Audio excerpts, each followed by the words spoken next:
대기업 팝업 아니면 살아남지 못한다. 젠트리피케이션은 막을 수 없다. 곧 성수 거품 꺼질 것이다. 성수동 토박이 분들의 말입니다. 그런데 매매가는 평당 3억 넘어갔고요. 4년 만에 10배 상승했죠. 삼표부지 개발, 정비구역 개발 등 개발 호재는 아직 시작도 안 했다고 앞으로 더 뛸 거라고 하는 사람들도 많습니다. 하지만 강남 중개사인 저는 지금 성수동이 공실지옥 오기 직전에 강남의 모습과 너무 비슷하다고 생각합니다. 아, 또 강남처럼 망하는 꼬마 빌딩 건물주 나오겠구나. 그래서 이 영상을 만들었습니다. 지금 무턱대고 성수 건물주 되면 진짜 어떤 일이 생길지 강남과 비교하며 설명드리겠습니다. 이 영상 끝까지 보시고 나면 성수의 화려함 뒤에서 누가 웃고 누가 무너질 것인가 분명히 아실 겁니다.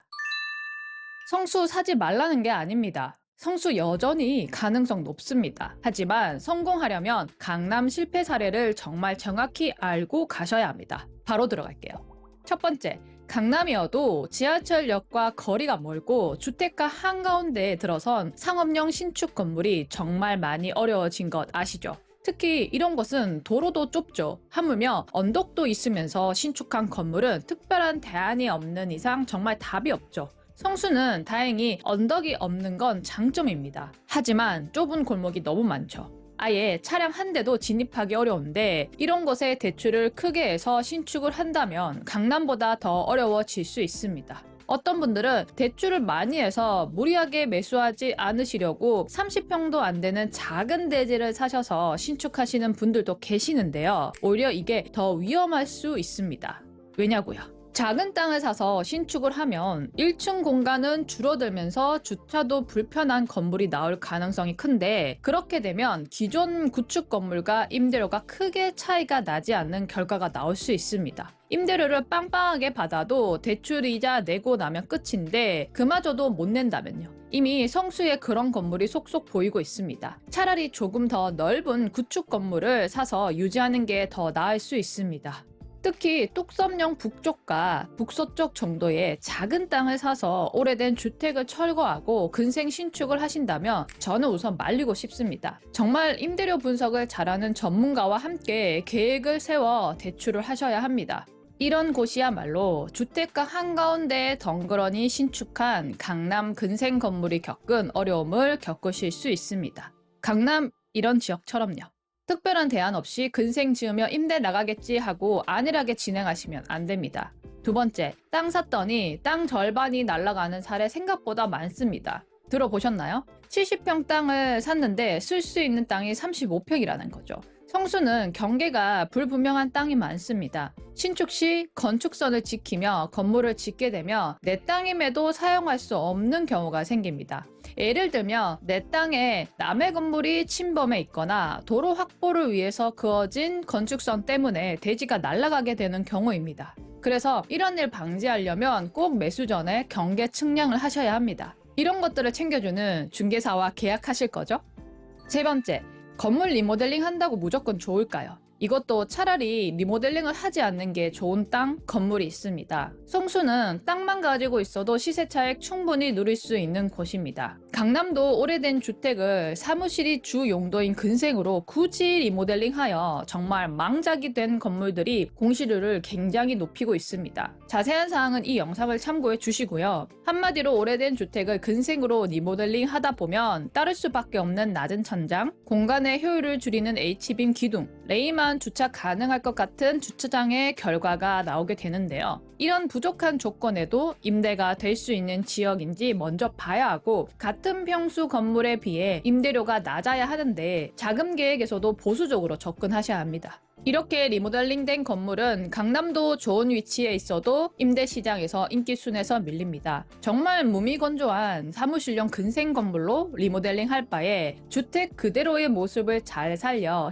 힙한 건물로 만드는 게 성수동을 위해서도 우리 건물주를 위해서도 좋은 선택일 것입니다. 오래전 저희 회사에서 거래를 한 성수동 주택이 있었는데요. 신축을 할 수 있을 정도의 자본력은 아니셔서 주택의 모습을 살린 리모델링을 하시고 카페를 하는 임차인을 받으셨는데요. 정말 무리 없이 건물을 유지하시고 몇 배의 수익을 누리신 분이 되셨습니다. 성수동에서 성공하신 건물주가 되셨죠. 오히려 자본이 있으셔서 신축을 하셨다면 더 힘드셨을 겁니다.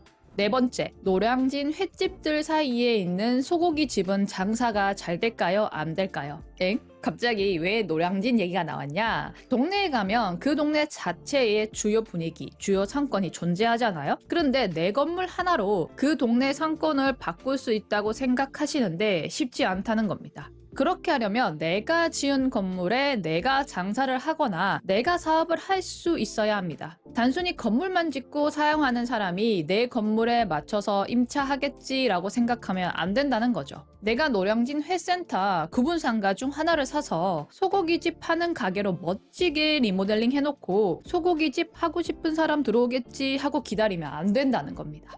자, 강남도 강남대로 근처 느낌 다르고 테헤란로 주변 느낌 다르고 봉은사로 느낌 다릅니다. 그리고 특유의 분위기가 형성되어 있는데 내가 다른 업종의 건물을 짓는다? 임차인 구하는 게 시간이 걸리겠죠. 성수도 아뜰리에 길, 뚝섬역 근처, 성수역 근처, 연무장길 근처 가보시면 느낌이 전혀 다르다는 것을 느끼실 겁니다. 그 분위기를 너무 거스르면 안 되죠. 특히 성수동은 붉은색 벽돌 건물이 많죠. 정책적으로 지원을 해주기도 하고 성수하면 붉은색 벽돌이 떠오르도록 브랜딩을 잡아가고 있는 곳입니다. 굳이 내가 튀어보겠다고 너무 과감한 외장재 선택을 한다면 성수동에 장사를 하겠다고 들어오는 임차인들에게 내 건물은 오히려 선택을 받지 못할 수 있습니다. 자, 젠트리피케이션 현상. 성수 연무장길에서 일어날 거라 다들 예언하고 계시죠. 성수동 가까이 강남 가로수길에서 이미 이 현상은 일어났고 수년이 지났지만 가로수길은 회생할 기미가 안 보입니다. 그럼 사지 말아야 할까요?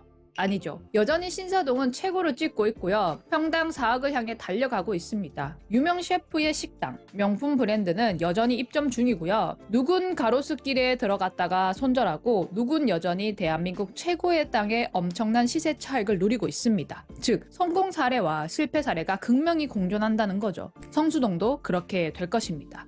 지금 정말 성수 잘 골라야 합니다. 성수의 집가 상승을 함께 누리고 싶다면 오늘 이 영상 꼭 다시 보시고 강남에서의 실패 사례를 피하시고 성공 사례를 성수에 적용시켜서 돈 많이 버시길 바랍니다. 저랑 함께 하실 거죠? 그래서 다음 영상에서는 성수 어디를 사야 하고 어떤 구조로 접근해야 3년 안에 웃을 수 있는지 구역별로 정리해서 말씀드리겠습니다. 강남에서 얻은 실패의 교훈, 성수에서는 기회로 바꾸실 분만 구독, 좋아요 해주시고 그리고 동가 열애하시길 바랍니다.